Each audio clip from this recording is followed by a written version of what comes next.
কক্সবাজারের ইনানি বিচের দিকে আজকে অন্যরকম একটি বিচ আপনাদেরকে ঘুরে দেখাবো।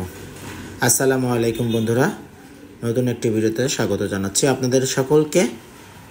সকলে কেমন আছেন? নিশ্চয়ই ভালো আছেন। কক্সবাজারে যারা যান অবশ্যই ইনানি বিচে আপনারা ঘুরতে যান।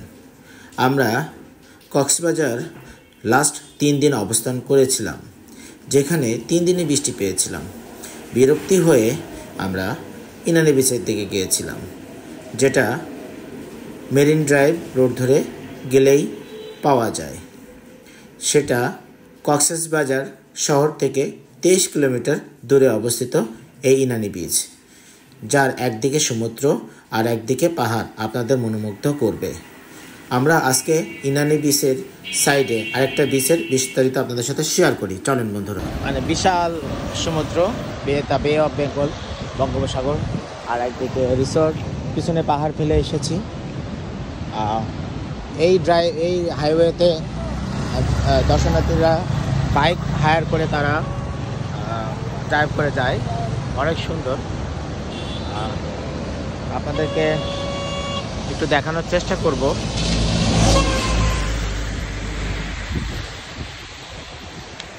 এখানে বিভিন্ন রিসোর্ট আছে, ওশান কিচেন একটা খাওয়ার জন্য যাত্রাপথে।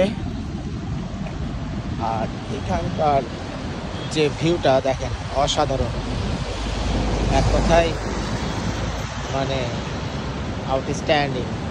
সামনে হোটেল আছে দেখা যাচ্ছে, এরকম বিভিন্ন বড় বড় হোটেল আছে আশেপাশে।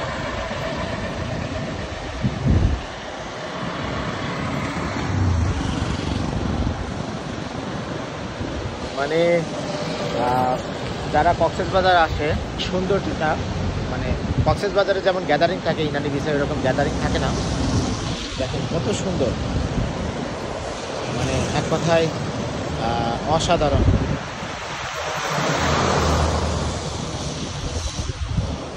আমাদের এবারের ট্যুরটা সম্পূর্ণই বৃষ্টিময় হচ্ছে সারাদিন। মানে আমরা গত পরশু দিন কক্সবাজারে এসেছি, গত পরশু বৃষ্টি ছিল, গতকালকেও বৃষ্টি ছিল, এবং আজকে সকাল থেকে বৃষ্টি। সকালে বের হতে পারি না আজকে।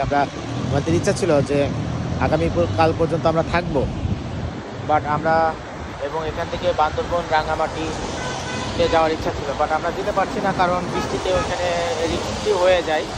তাই আমরা এখান থেকে আমরা ব্যাক করবো। আজকে ব্যাক সমুদ্র সৈকত কক্সবাজারের ইনানি বিচে দাঁড়িয়ে আছি, যেটার দৈর্ঘ্য সম্ভবত 120 কিলোমিটার ভাবা যায়।